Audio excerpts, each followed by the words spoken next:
when affirmative action was white. An Untold History of Racial Inequality in 20th Century America. By Ira Katz Nelson. Chapter 2. Welfare in Black and White. Faced with impossible choices, how could Black Americans be anything but ambivalent about the New Deal? W. E. B. Du Bois, for one, while allowing that the organized race hatred and segregation practices of the South are still powerful and prominent in the Democratic Party, nonetheless endorsed Franklin Roosevelt's re-election in 1944. I feel without the slightest doubt that Franklin Roosevelt has done more for the uplift and progress of the Negro than any president since Abraham Lincoln. In listing the administration's notable accomplishments, Du Bois included advances in economic status that had been offered by its programs for economic recovery. He underscored the help for small farmers, mortgage assistance through the Federal Housing Authority, under which I myself have been able to build a home at a reasonable rate of mortgage interest, and the recognition of the right of labor to bargain for better wages and better conditions of work. He also acknowledged anti-discrimination efforts in wartime industries, the appointment of a high class of colored advisors to administrative officials, and the courteous social recognition given to colored presidents of Haiti and Liberia and to colored guests in general at the White House. By contrast, Republicans in the first 3 decades of the century had offered only abstract solace and reminders of their role in emancipation and Reconstruction. In fact, the party had withdrawn from Southern competition and, by leaving the field, had accommodated to its distinct racial order. Thus, only the Democrats seemed to offer resources coupled to a genuine concern for the well-being of even the most vulnerable Americans. Realist that he was, Du Bois also recognized that political arithmetic would block efforts by the president to advance black circumstances, even if he were to care deeply about their plight. Franklin Roosevelt has been hindered by the necessity of not going so far as to lose entirely the support of the South. Du Bois returned to this theme during Harry Truman's presidency, urging the Democrats to put out of business the Southern oligarchy and to work upon the liberal wing of the Democratic Party and impress upon them the fact that the reactionary remnant of their party in the South has got to be displaced. This, of course, proved impossible, at least at the time. Inescapably, as the New Deal's rewards were tightly and inextricably tied to the special advantages and blocking capacity of the Southern delegation, Black America was deeply torn. Support for the New Deal could not be separated from an implicit willingness to accede to the Southern system. Opposition promised the loss of only recently secured gains. As reflected by the vibrant black press during the 1930s and 1940s, the recurring debate in Black America oscillated, not surprisingly, between expressions of profound appreciation and equally intense articulations of disenchantment. Reacting to the history of New Deal public policy during President Roosevelt's first 2 terms, the Pittsburgh Courier, which had supported Roosevelt both in 1932 and 1936, endorsed Wendell Willkie. Justifying its support of the Republican candidate in 1940, the paper asserted, with perhaps the best intentions of the world and with a Northern president in the White House, Washington has become overrun with Southerners, and from the time of the NRA to the present we have seen ample evidence of their attitude and handiwork where colored people are concerned. In this climate, the paper observed, the Southern-dominated administration has worked assiduously to establish color discrimination and segregation as a policy of the federal government, and to a distressing extent it has succeeded. In the run-up to the election, the Kansas City Plain Dealer counseled the administration that it should not take the black vote for granted. If it wished to hold on to their support, the Democrats must admit the Negroes to the Democratic primaries in the South and give them an equal opportunity to exercise their franchise free from terrorism just as other Americans. They would also have to usher blacks into local and state government, and stop giving them patronage in the North and allowing lynchers, Ku Klux, segregation, injustice in the courts, unequal facilities in educational systems, the existence of poll taxes, and the denial of the right to vote in the South. None of this agenda stood the remotest chance of adoption. Like the Courier, other supporters of the New Deal in the first 2 Roosevelt elections defected. In Baltimore, the Afro-American explained that the political power of the South made further support impossible. Southern power had rendered the president silent about an anti-lynching bill. He permitted the Navy to exclude us and the Army to close every unit but 7, and we are only assigned to Jim Crow units led by white officers. The Civilian Conservation Corps' supervisors and managers likewise were all white. And it focused on how large numbers of blacks were excluded from key social policies. Roosevelt, the paper accurately observed, hasn't brought Social Security to domestics or farm workers, and over half the colored people are in those two classes. Further, these categories had been intentionally excluded from wage and hours protections. Referring to maids at the spa Roosevelt frequented, the editorial asked, if he believes in a ceiling for hours and a floor for wages, why does he permit the Georgia Warm Springs pay colored women workers $4.50 a week for long hours? Yet there was a more favorable side of the ledger. Writing in the Chicago Bee on the eve of the 1940 presidential election, an Ohio black minister summarized how much Roosevelt has done for us, stressing economic gains from relief, public employment, the right to join unions, and a minimum wage and a maximum hour law. Don't bite the hand that feeds you, the Black Dispatch of Oklahoma City cautioned readers in its own pro-FDR editorial, literally counting the construction funds that had been allocated to black colleges, $11 million, the monies earned by black youngsters in civilian conservation corps camps, $19 million in clothing, $20 million in food, $21 million to send home to impoverished parents, and the cash paid to black college students by the National Youth Administration, $2.3 million. 4 years later, the Kansas City Plain Dealer justified black support for President Roosevelt despite Jim Crow by rehearsing yet another list of substantial benefits that had been bestowed on a desperate group. Others emphasized the recognition blacks had received from the New Deal, ranging from social receptions at the White House to the appointment of advisors on race matters in the administration and a visible role at the Democratic Party convention of 1940. This included a public address by Southside Chicago Congressman Arthur Mitchell, a prayer led by an African-American Methodist minister where hundreds of Negroes sat indiscriminately and unsegregated all over the vast Chicago stadium, and the presence of 27 delegates and alternates on the floor of the convention. Anybody with half a grain of sense could see that the black man is being rapidly integrated into the Democratic Party. All in all, the Oklahoma City Black Dispatch concluded, Negroes have been given fairer and more impartial treatment by governmental agencies in recent years than ever before in the history of the Republic. There was no right choice. Both sides scored winning points. The New Deal, beholden to Southern votes, did not, indeed could not, undercut segregation and the ancillary denial of civil and political rights. There would be no anti-lynching law on President Roosevelt's watch, nor would racial hierarchies in the armed forces or federal agencies be disturbed in any basic way. The administration was trapped, just as black voters were, by the pervasive legacy of Jim Crow. Any crusade to break out of its power restraints would have been doomed to fail, even if the president had been willing. Such a campaign would have risked undercutting the wide array of social and economic programs the New Deal advanced. So a trade-off seemed on offer to Black America, abjure to strident a claim for civil and political inclusion in exchange for assured and concrete material benefits. It makes no sense to write a retrospective morality tale condemning politicians and citizens who were imprisoned by Jim Crow. We should not imagine a freedom of action they did not have. During the New Deal, most liberals put other priorities well ahead of civil rights. The commitment to this cause among non-Southern New Dealers was very uneven, in part because they lacked the means to lighten the burdens of anti-black discrimination. Even the most committed advocates for black rights, including First Lady Eleanor Roosevelt, Senator Robert Wagner, and Interior Secretary Harold Ickes, were not disposed, as Ickes wrote North Carolina Senator Josiah Bailey, to dissipate my strength against the particular stone wall of segregation. Yet we also should not minimize the ugly and lasting consequences of this Faustian bargain. The Democratic Party's moratorium on confronting its own Southern members extended beyond such civil rights measures as attempts to repeal the poll tax or the use of federal power to combat lynching. In essence, the compromise reached to the core of New Deal. By not including the occupations in which African Americans worked, and by organizing racist patterns of administration, New Deal policies for Social Security, social welfare, and labor market programs restricted black prospects while providing positive economic reinforcement for the great majority of white citizens. Part 1.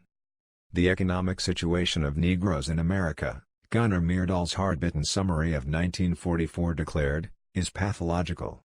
His landmark study, An American Dilemma, concluded that except for a small minority enjoying upper or middle-class status, the masses of American Negroes, in the rural South and in the segregated slum quarters in southern and northern cities, are destitute.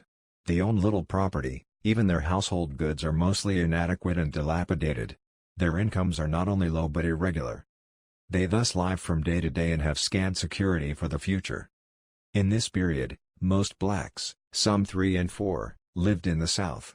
As a whole, the region was poor, often desperately so, for whites as well as blacks.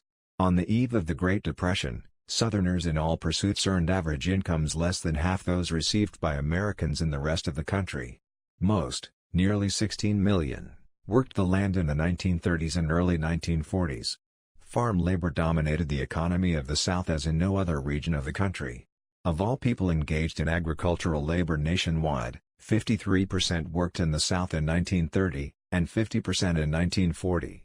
Of this massive Southern agricultural labor force, 40% of those classified by the U.S. Bureau of the Census as laborers were black in 1940, as were 55% of the region's sharecroppers. From today's vantage, it is difficult to convey the extent of black deprivation. Despite the large number of black agricultural workers, just 8% of Southern farmland was operated by black owners, tenants, and sharecroppers, and only a small proportion of black farmers, about 1 in 10, owned their own land. Short of capital, limited in their access to banks, and often taxed disproportionately on their holdings, these proprietors, less insulated from adversity, had a tenuous hold on their property. In the 1920s, many barely held on during the epidemic of boll weevil. Overall, black, as well as white, ownership declined. In the 1930s, buttressed by federal agricultural assistance, white ownership trends reversed, increasing sharply, but black ownership again declined. The holdings of black farmers, furthermore, were much smaller than white holdings, 63 acres in 1935, compared to 145 on average for whites, and their acreage was worth 20% less. Thus the average value of a black farm that year was $1,864 compared to $5,239 for whites. The vast majority of black farmers were even more marginalized, working in the main on white farms as terribly compensated workers of one kind or another. They were in the greater part tenants or sharecroppers. Of the tenants, a small percentage, not more than 10%, rented land and thus, in effect, were independent farmers but not owners. Most tenants were supervised workers, often in work groups, whose wages, however, are not determined according to supply and demand in a free labor market because the supply was overwhelming and mobility almost entirely absent. They faced a good deal of intimidation, including beatings and sexual coercion. Sharecroppers were even more dependent and ordinarily immobile. Debt tied them to a particular planter who provided the loans for rent, food, seed, and farm implements without which these farmers could not subsist. Rather than being paid in wages, they received a share of the product, and thus were vulnerable to drops in price for the commodities they farmed. When the year closed with the cropper in debt to the farmer, a calculation based on accounting the cropper had little knowledge of and even less control, he and his family faced long months of acute destitution. Black tenants lived on the edge. The availability of food varied by the season, peaking in the fall when they were paid for their cotton and other crops and in the spring when they were extended credit by their landlords. During the other 4 to 6 months of the year, Allison Davis reported in his classic study, Deep South, 1941, most tenant families, between 1933 and 1935, lived in semi-starvation, subsisting mainly on bread and milk. In 1937, the average per capita income in the South was $314, contrasting with $604 in the other states. Farm income in the South was lower, and out of these earnings expenses had to be paid. Tenants and sharecroppers fared less well. On cotton plantations that year, the average tenant family received an income of only $73 per person for a year's work. Earnings of sharecroppers ranged from $38 to $87 per person. An income of $38 annually means only a little more than 10 cents a day. Even the highest-paid farm workers, earning an average of $53 each month, brought home 1/3 less than their counterparts elsewhere, while those at the bottom were earning less than 50% of what non-boarded agricultural laborers were paid in the rest of the country. The Depression proved infernally harsh. Cash receipts for cotton, the region's leading crop, plummeted from $1.4 billion to $550 million in the decade between 1929 and 1939, destroying the livelihoods of many black families. Belying the national norm that women, especially women with children, stayed out of the wage labor force. 2 in 5 black women were officially recorded to be working outside the home, while an uncertain number of others did so but were missed in official records. Although some secured clerical or factory jobs, during the 1930s about 85% of black women in the labor force worked either in agriculture or in domestic service, mainly in private households. Of these, nearly 700,000, or 7 in 10, were maids. In the South, this job, characterized by a complex and demeaning etiquette of inequality, was nearly exclusively black. In no Southern state were more than 15% of servants white, in most, only 1 in 20. Having hired black household help was nearly universal among middle-class and upper-class whites in the region. Even some 1 in 5 relatively poor whites, with family incomes under $1,000 per year, employed black maids during the Depression. Working some 70 hours and rarely earning more than $5 per week, there are even localities where the usual wage is scarcely $2 per week. This was the most exploited group of workers in the country. The most abject of America's rural people were the African Americans who farmed in the South. They lived in the poorest region of the United States and were the poorest people living there, writes the historian James McGovern. In the rural South, where most blacks worked and resided, their average family income was only $565 per year. Fully half took home less than $480. Poor whites earned nearly 3 times that much, an average of $1,535. Urban blacks fared better, but not by much. In southern cities, most black incomes reached $635 per family per year, compared to white average earnings of $2,019.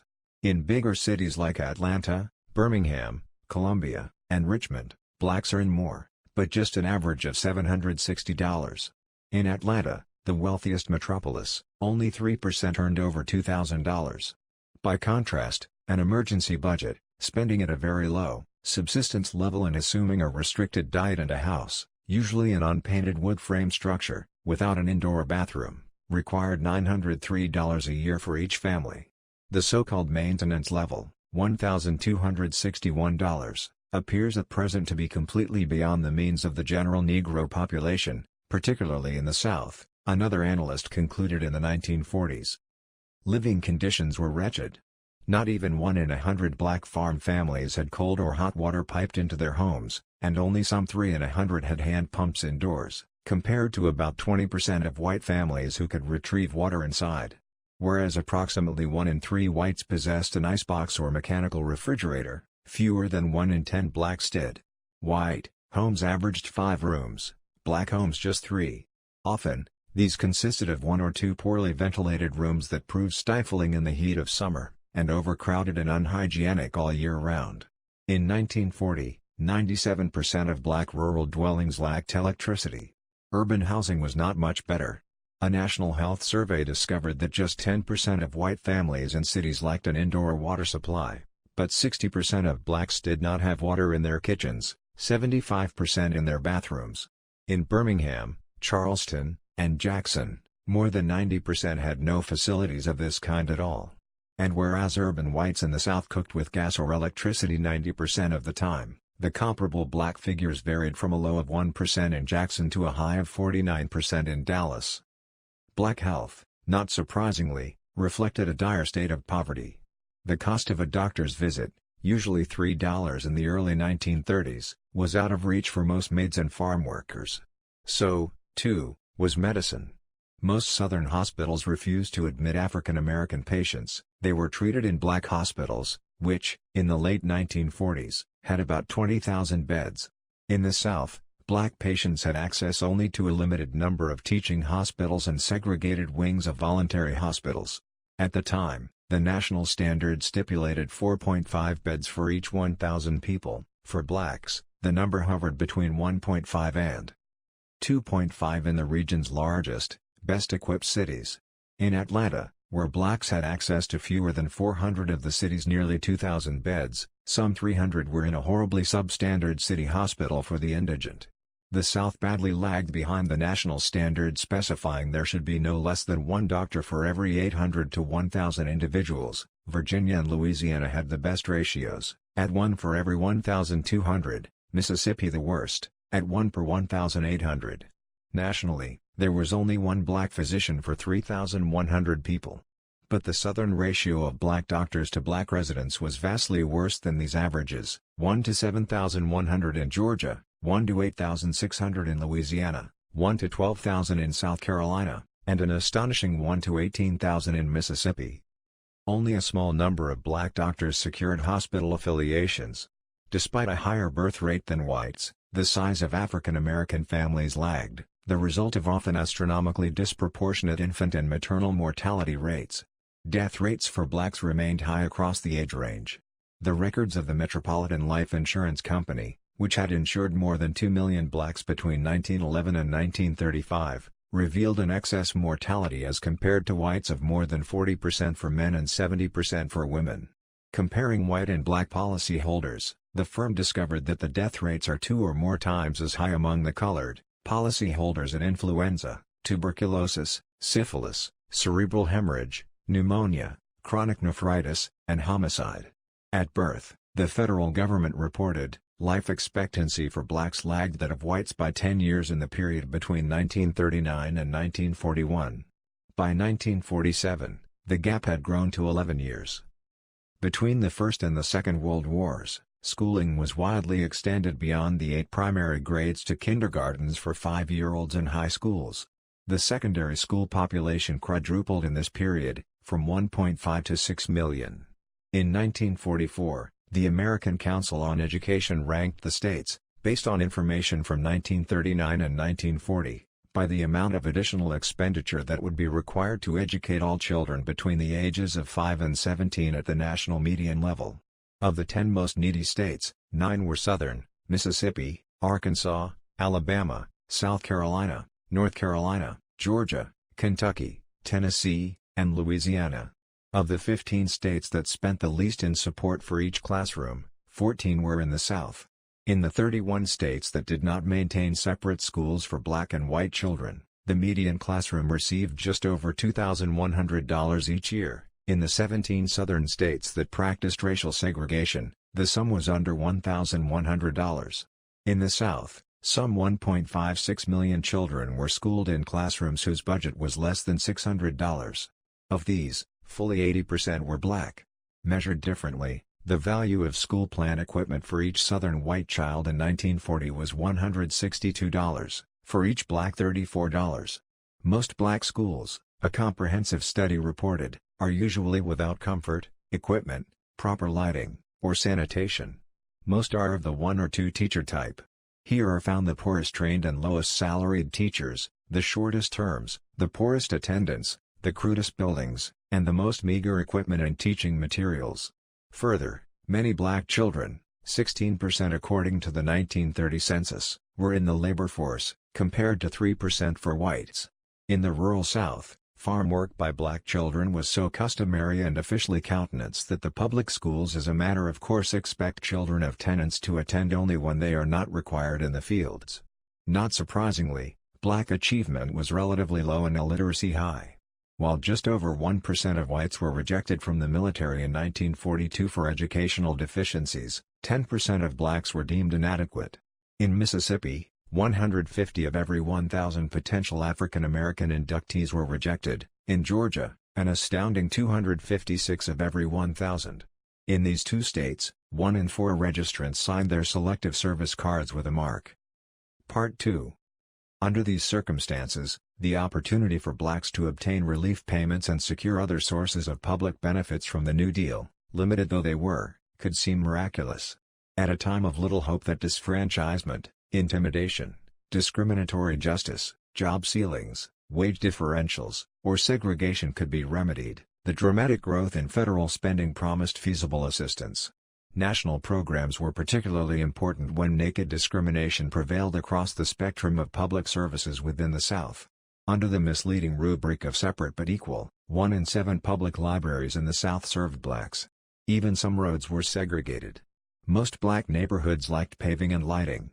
Public employment and access to local and state programs of relief offered whites and blacks starkly different levels of opportunity and support. With a rising share of such expenditures originating in federal programs during the New Deal, Destitute blacks could come into contact for the first time with fairer access than they had experienced before. The federal government offered a panoply of initiatives, including unemployment insurance, public assistance, and work relief. These programs injected funds in prospects where there had been little to none. As the New Deal unfolded, black and white differences persisted, but they diminished somewhat with the federal government now in play. In all, as Myrdal noted, Negroes get fewer benefits, in relation to their needs, than do whites. Nevertheless, since they are so much poorer than whites, their representation on the relief rolls usually exceeds their proportion in the population. Before the passage of the Social Security Act in 1935, a multifaceted law providing for old age pensions, benefits for survivors, mostly widows, unemployment compensation, and assistance for the poor and for survivors, mostly widows, the Federal Emergency Relief Administration, FERA, coordinated virtually all the New Deal's national programs that mitigated the harshest results of the Depression. This injection of money made survival possible when, during the Depression, many states lost their ability to tax and spend. Though costs were shared with the states, some 70% of FERA grants came from the federal treasury. This proportion climbed to over 90% in the South, the nation's most stricken region. Because they were poorer than other Americans, a higher proportion of the black population, 18%, received FERA payments in 1933 than whites, 10%. FERA's rolls crested in the spring of 1935. By then, 22% of black families had obtained relief grants, while the total for whites had climbed to 14%. In the urban North, blacks did gain access as determined by need. There, they consistently qualified more often than whites, often by wide margins. In New York, blacks composed 22% of the caseload, in Chicago, 24%, in Detroit, 32%, in Philadelphia, 40%. These numbers were in far excess of their share of the population, 6% in New York, 8% in Chicago, 9% in Detroit, 13% in Philadelphia. Unlike their brethren in the South, this client group of African Americans composed a voting bloc, one that shifted decisively in this period toward the Democratic Party. Despite efforts by some Washington administrators, neither the size of benefits nor the pattern of distribution was standardized across the country. Although the Emergency Relief Act of 1933 furnished considerable powers to Harry Hopkins, the administrator of FERA, he soon discovered that he had to tailor relief to accommodate the demands of Southern plantation owners for cheap farm labor by curtailing the level of relief payments to agricultural laborers and sharecroppers. Black relief rates were high in the South, as in the North, but far less consistently. Here, they ranged from 10 to 47% for Negroes in the different states and from 6 to 19% for whites. State variations were even more pronounced in southern rural areas, ranging from 2 to 27% for both Negroes and whites. By 1935, 10 southern states had lower relief rates for rural blacks than whites, representing not actual need but discrepancies in administrative practices and standards in situations where there was wide local discretion. In some Georgia counties, for example, federal relief monies excluded all blacks. In Mississippi, relief was limited to under 1%. The lack of uniformity cannot be explained, an early 1940s report found, by differences in financial resources of the communities as the financial burden was largely carried by the federal government. Where landlords customarily had a paternalistic relationship with their tenants, particularly with sharecroppers, they possessed a strong impulse to prevent their black farmers from forging a direct relationship with federal relief. This combination of unprecedented access to governmental support and powerful discrimination generated by local administration produced racial differences in the size of grants to families in need. To get help, blacks had to be in more distress than whites. Clearly, if uniform treatment had been established, black relief grants would have been higher than white allowances, but just the opposite prevailed. Overall, the South offered its residents comparatively low levels of help. In contrast, New York State, in 1933, proffered an average monthly relief grant of $30.59. By 1935, the sum had increased to $49.06. The national average in these years moved from $15.51 to $29.64. In Virginia, one of the more generous Southern states, the 1933 figure was $6.94, rising to $17.65 in 1935. A summary: giving an account of a Works Progress Administration (WPA) review, reported that the low general averages for the South are due in part to the small benefits given to rural and Negro relief cases. In cotton areas, black relief cases received from $2 to $6 less than the white families on relief. Further, as blacks were less likely than whites to be offered work relief, this reduced the average size of all Negro benefits in comparison with those received by whites. These unequal patterns reflected two powerful features in the Southern scene. The first was the low earning power of blacks. Relief payments were calibrated not to undercut the labor market. Recipients were not to receive more money on the dole than they would be earning if they had a job. Because the South remained so poor and its rural and urban workers were paid so little by national standards, relief rates were deliberately kept low. The second, even more important mechanism was the discretionary power available to state and local officials, virtually all white, to maintain this differentiated system of payments. Though many executive decisions about broad rules and spending decisions lay in Washington, their execution was local, placing federal relief initiatives in the hands of the various states. These, in turn, usually assigned responsibility to the smallest, most local unit of government. By decentralizing authority and fragmenting decision-making, national policies could be administered to suit white Southern preferences. Before the New Deal, most of the country's social welfare spending had been in private charitable hands. In 1931, only 12 states made provision for pensions for the elderly.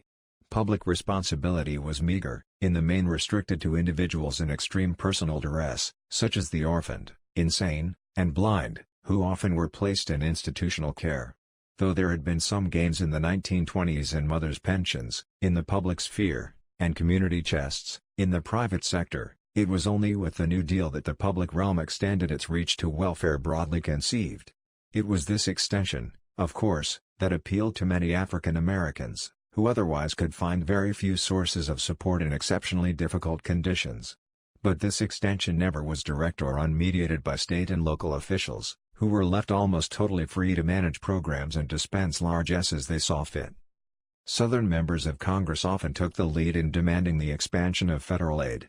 This campaign began in the Hoover years when Congressman George Huddleston of Alabama insisted on the appropriation of $50 million in federal aid to the unemployed, in part as an effort to stem radical agitation by left-wing unions.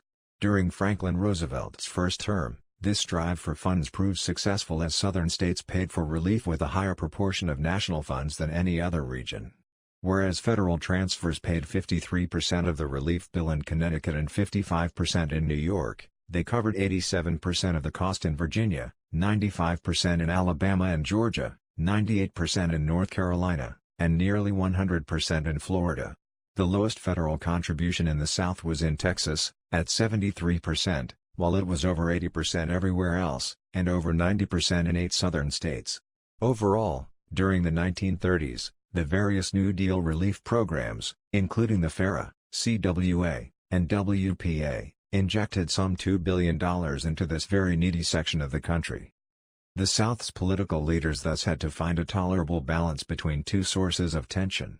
The region's poverty impelled them to pursue fresh and significant sources of federal help, especially because their states were unable to add much on their own.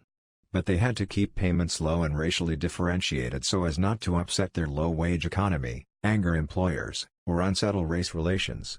The key decision was an agreement by the Southern supporters of the New Deal not to pay relief at a level higher than prevailing local standards. They also secured such accommodations as excluding agricultural workers from relief roles at planting and harvesting times. Furthermore, they had to manage the strain that potentially might be placed on local practices by investing authority in federal bureaucracies. With our local policies dictated by Washington, the Charleston News and Courier editorialized in 1934, "We shall not long have the civilization to which we are accustomed." To guard against this outcome, the key mechanism deployed was a separation of the source of funding from decisions about how to spend the new monies.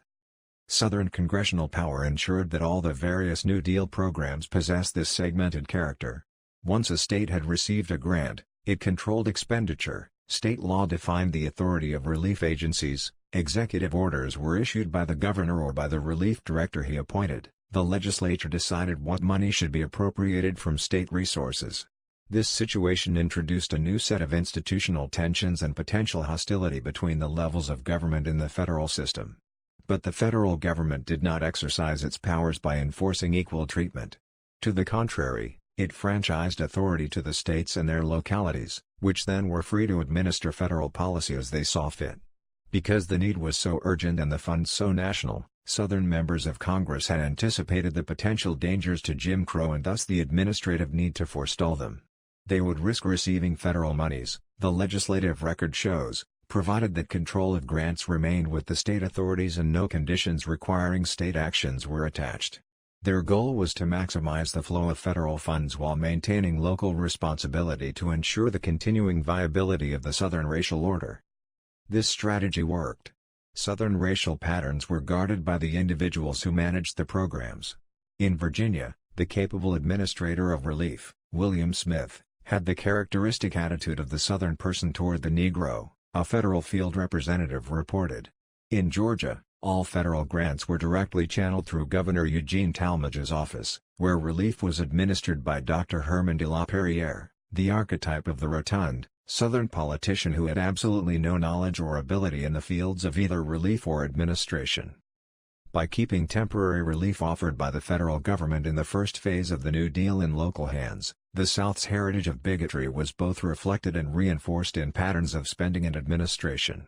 When Farrah's black director of Negro Affairs in Atlanta, Forrester Washington, reviewed his experience after resigning in 1934, he noted that the way colored people have suffered under the New Deal is a disgrace that stinks to heaven. The Atlanta Daily World, the city's African-American newspaper, concluded in 1935 that under the Farrah the Negro was shown the same place assigned to him at the close of the Civil War, which had for 70 years, sealed his illiteracy and poverty. Nevertheless, these programs did make life a bit easier for those stuck at the bottom, both black and white. However unevenly administered, African Americans were offered some governmental protection against wretched conditions for the first time since Reconstruction. So, while tinged with irony, it was also quite accurate for Gunnar Myrdal to have observed that the institution of large-scale public relief during the 30s was the one bright spot in the recent economic history of the Negro. As one black tenant noted, despite the absence of any threat to white supremacy, the government was helping the poor colored people more than anybody else. The New Deal did indeed stem some of the tides of adversity, but at the cost of accommodation with racial oppression. Part 3. Before 1935, the New Deal's mixed record, which combined unprecedented assistance with racist policies, was closely tied to short-term help. There was no lasting set of laws and structures for social welfare. All this changed with the Social Security Act of 1935. In the history of American social policy, no legislative enactment has been more significant, influential, or enduring. Even at the start, when it still was relatively diminutive in scale and started slowly, by the standards of the time it quickly made use of significant managerial and economic resources. After 1935, with Farrah disbanded, a new American welfare state with national backing and the potential for real permanence was established. The law's encompassing scope had enormous potential for African Americans. It provided security against the economic hazards of old age at a time when more than one-half of all black men, compared with one-third of white men, remained in the labor market after the age of 75. It insured against unemployment when 26% of black men and 32% of black women were out of work, compared to 18 and 24% for whites, and it ameliorated poverty by providing old age assistance to the indigent poor and aid to impoverished and dependent children when blacks were less well off in both categories than other potential recipients. Precisely because they worked longer into old age, were more prone to job layoffs, and disproportionately located at the bottom of the social structure, African Americans who proved eligible did, in fact, gain a great deal from the Social Security Act. In 1940, the year Social Security payments for the elderly began after a sufficient fund had been received. The Social Security Board identified nearly 2.3 million black workers as eligible for old age insurance. To be sure, as with earlier patterns of relief, their benefits tended to be on the low end. The scale of Social Security payments hinged in part on prior wages, which, for blacks, often had been derisory. Still, nothing like this scale of assistance previously had been available to the elderly, white or black. A married couple without children who had earned under $50 a month qualified for a grant of $31.50 each month. Unfortunately, the great majority of blacks still were left out. Most African Americans, we have seen, were farm workers or domestics, and people in these categories did not qualify. This feature of the new landmark law contradicted the strongly stated recommendation by President Roosevelt's Committee on Economic Security, whose report became the basis for congressional action. That report explicitly had stated that we are opposed to exclusions of any specific industries within the Federal Act, and it recommended the mandatory inclusion of all workers earning under $250 per month. Further, it explained that agricultural workers, domestic servants, home workers, and the many self-employed people constitute large groups in the population who have received little attention. In these groups are many who are at the very bottom of the economic scale. This recommendation did not survive the congressional process. Social Security, as passed and signed by President Roosevelt in August 1935, produced a stark outcome. Across the nation, fully 65% of African Americans fell outside the reach of the new program, between 70 and 80% in different parts of the South. Of course, this excision also left out many whites, indeed, some 40% in a country that still was substantially agrarian. Not until 1954, when Republicans controlled the White House, the Senate, and the House of Representatives, and Southern Democrats finally lost their ability to mold legislation, were the occupational exclusions that had kept the large majority of blacks out of the Social Security system eliminated. And even then, African Americans were not able to catch up, since the program required at least 5 years of contributions before benefits could be received. Thus, for the first quarter-century of its existence, Social Security was characterized by a form of policy apartheid, something neither Roosevelt nor his study commission had advocated. How could this have happened? Why was it that African Americans were attached to this legislation in such harmful, even dismissive fashion? Some leading scholars believe racism had nothing to do with this outcome despite its racial implications. After all, they argue, about half the globe's countries at the time left farm workers outside the framework of social insurance for the elderly. Further, they contend, some administration officials, including Secretary of the Treasury Henry Morgenthau, thought it would be very difficult to administer the program for these workers and for maids. This argument is unpersuasive. In the political context defined by the strange bedfellows alliance of the Democratic Party, these exclusions comprised what the political scientist Robert Lieberman aptly has called discrimination by design by means of race-laden provisions with the capacity and intent to divide the population along racial lines without saying so in so many words. Unless occupational disabilities were inserted in the legislation, the program's inclusive and national structure would have powerfully undermined the racialized, low-wage economy on which the region still depended and on whose shoulders Jim Crow stood. As Congress's gatekeepers in control of the key committees, Southern members brought their controlling influence to bear on each of the components of the Social Security Act. The bill was mainly considered in the Senate Finance Committee and the House Ways and Means Committee. Of the 33 Democrats serving on those committees, 17 were Southerners, 9 in the Senate, 8 in the House, including the two chairs, Senator Pat Harrison of Mississippi and Robert Muley Doughton of North Carolina. These Southerners who dominated committee considerations broadly supported Social Security as a source of badly needed help for their poverty-stricken region, but they even more emphatically did not want the federal government to threaten the South's way of life. At the hearings in the Senate, Harry Byrd, the leader of Virginia's powerful Democratic machine, cautioned that unless adequate protections were introduced, Social Security could become an instrument by which the federal government would interfere with the way white Southerners dealt with the Negro question. At issue was both who would be included in the provisions of the Act, especially for old age and unemployment insurance, and how much discretion would be offered the states as they administered the non-social insurance parts of the bill. Accordingly, as Lieberman has observed, Southern representatives had two choices when confronted with the administration's recommendation for a largely inclusive and nationally oriented bill: make it either less inclusive or less national. They chose both strategies. By fashioning legislation that kept farm workers and maids out, they made old age insurance, the part of the bill that would be managed by a national bureaucracy, less all-encompassing than what the administration had proposed. In contrast, in the social assistance parts of the bill that created aid to dependent children, ADC, and help for elderly poor people, the primary categorical forms of assistance offered by the Social Security Act. They made the legislation less national. These were federal programs whose costs were to be shared between the federal government and the states. Even more important, these policies would be decisively shaped and administered by the individual states, which were granted a great deal of discretion in setting benefit levels. Southern members successfully resisted pressures to nationalize responsibility for ADC.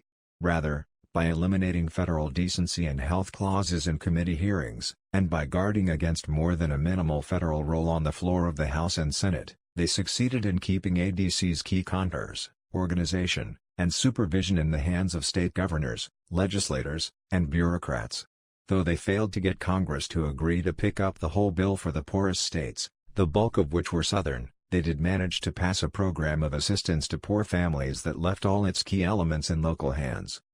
ADC offered grants to families with minor children raised in circumstances where one parent, usually the father, was absent from the home.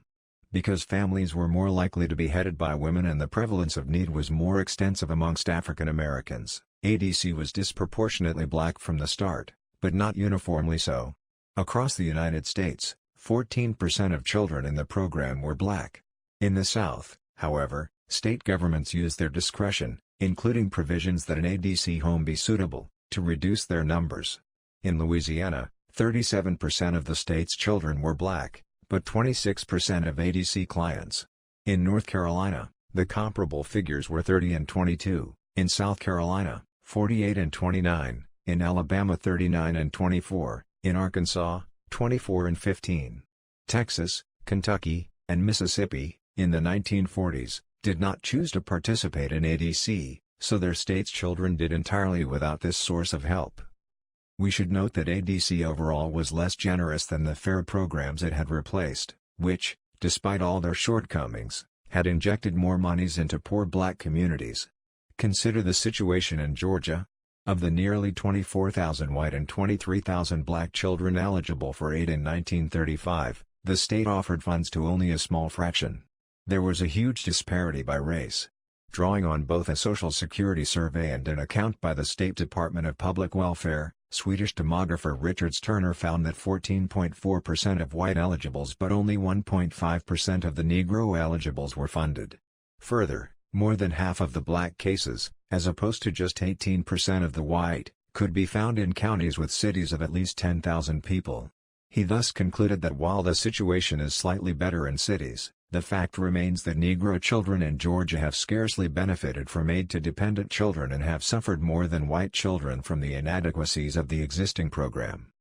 The other main form of categorical help created by the Social Security Act was assistance to the elderly poor, individuals, as most states define the need, who earned insufficient income to provide reasonable subsistence compatible with decency and health. Because most blacks were not eligible for old age insurance, this aspect of the new law was vital to their well-being. Here, as with ADC, the states, not the federal government, set benefit levels, ascertained eligibility, and administered the program. Here, too, the staff making these decisions in the South were entirely white. The degree of black need and the exclusion of most African Americans from other benefits put a significant amount of pressure on this program. In the main, Southern states managed to contain it, forcing a finding, albeit toothless, by the Social Security Board in Washington in 1940 that in the prior 2 years, the number of Negroes to whom aid was granted, was low in proportion to the number who needed assistance. In the North, blacks were, in fact, represented in higher proportions than their numbers in the population of those over 65, but the rate of acceptance in the South was much lower. So, too, were the monthly benefits.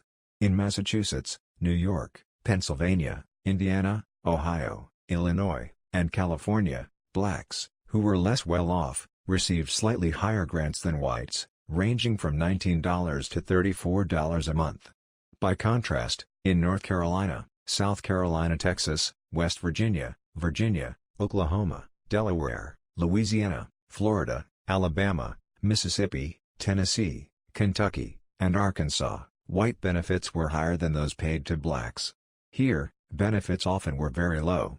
In 5 of these states, benefits to blacks averaged under $8 per month, 5 more made payments averaging under $10. And yet, in the face of terrible, extreme need, it was not unreasonable for a contemporary observer to conclude that the Old Age Assistance Program has brought about a very considerable improvement in the economic position of the aged Negro. Unemployment insurance, which composed the third key element of the bill, combined both strategies. Here, the administration plan was rather more to the liking of Southern members of Congress than the main alternative, a bill advanced by Ernest Lundeen of Minnesota and sent to the floor by the non-Southern-dominated House Labor Committee. Whereas that option would have paid all unemployed workers benefits drawn from federal funds, Roosevelt's design was considerably more limited. It offered compensation only to unemployed workers whose employers had already made payments on their behalf into an unemployment insurance fund. As a result, unemployment insurance required access to continual and secure work before getting laid off. Further, once shaped by the Committees on Ways and Means in the House and Finance in the Senate, the bill excluded domestic and farm workers from its protective reach, and it located control over eligibility and benefit levels in the hands of the states. Black workers were big losers. With other maids and farm workers, but in larger proportions, they had no access to this benefit. Where they worked in industrial and commercial pursuits that were covered, they often were left out because they lacked a history of regular, stable employment. With the defeat of national standards, even when they gained a way in, the benefits tended to be comparatively meager. Not surprisingly, the leading social welfare initiative of the New Deal was resisted by the country's principal black organizations. The National Association for the Advancement of Colored People, NAACP, testified against the bill, arguing quite correctly that it was like a sieve with holes just big enough for the majority of Negroes to fall through. The National Urban League strongly advocated the alternative bill proposed by Congressman Lundeen because it included farmers and domestic workers and personal service workers. In short, each of the old age, social assistance, and unemployment provisions advanced by the Social Security Act was shaped to racist contours. As in the instance of earlier New Deal relief, blacks gained tangible assets in hard times that they otherwise would not have secured. The improvements provided to many blacks living in wretched circumstances under conditions of widespread desolation should not be gainsaid, of course. Neither, however, should the recognition that the political coalition that had produced these vast initiatives slanted them to offer far more of a boost to whites. Once the range of New Deal social policies and welfare state spending were put in place, moreover, Southern members of Congress continued to hold them hostage to Jim Crow. Federal agencies, including the Social Security Board, even when led by staunch anti-racist administrators, relegated the South's practices of implementation to the second tier of their concern. Taking advantage of the anomalous coalition that held the Democratic Party together, many Republicans persistently raised racial issues to embarrass liberal Democrats, court black votes, and peel away Southern votes for progressive legislation by offering anti-discrimination amendments to New Deal and Fair Deal proposals. The first of these was an addition to a 1943 bill authorizing $200 million in federal aid to schools stipulating that black and white schools would share equally in their distribution. With Republicans wielding this race card, non-Southern Democrats found it impossible simultaneously to fight for an enhanced federal role and against Jim Crow. Even when anti-discrimination amendments were offered by Congressman Adam Clayton Powell, Jr., the black Democrat who represented Harlem, liberal whites understood they had to choose. And they regularly made the first of these aims their top priority. When Powell proposed the first of the many riders he would advance to the School Lunch Act of 1946, which would have banned discrimination and forbidden distribution to segregated schools, Northern liberals convinced him to reword the amendment to avoid mention of schools or separate school systems. The amendment passed in the House, only to be replaced in the Senate by a non-discrimination provision that would have killed it. The legislation was saved when Southern Democrats, with Northern votes, changed the non-discrimination amendment into one that provided school lunch funds even to states that maintained separate school systems as long as they distributed the money equally. Separate but equal, after all, was the law of the land. Over and over, the Southern wing of the Democratic Party took advantage of what its members correctly discerned as the order of concerns held by their party colleagues. Well into the 1950s, non-Southern Democrats proved willing to trade local control and the segregated utilization of federal funds in order to win Southern support to overcome Republican opposition to liberal welfare state spending and services. Under the terms of this deal, even federal veterans' hospitals in the South remained segregated. To be sure, in the late 1940s, some liberal and moderate Democrats, Embarrassed by Southern practices that continued long after blacks had participated in the victories against fascism and Nazism, spoke out for black rights. President Truman broke with a long silence about black rights by his predecessor to become a public advocate for fair employment and anti-poll tax legislation. The 1948 Democratic Convention adopted a civil rights plank passionately introduced by the mayor of Minneapolis, Hubert Humphrey, which fractured the party and produced Strom Thurmond's segregationist states' rights party challenge that carried 5 Southern states. But at no time did the liberal wing abandon its social policy alliance with the South or the conditions it imposed on African Americans. Indeed, after 1948, confronted by a climate of red baiting that had seized the country, non-Southern Democrats in Congress, politicians in the party organization, and leaders of the main liberal pressure groups such as Americans for Democratic Action, ADA, grew more timid. Not only did they weaken the party's commitment to civil rights legislation in the 1952 and 1956 platforms, Adlai Stevenson, their presidential candidate, was far more circumspect about segregation than Truman had been. They sought, almost at any cost after Truman's surprise electoral success, to prevent the party from fracturing anew.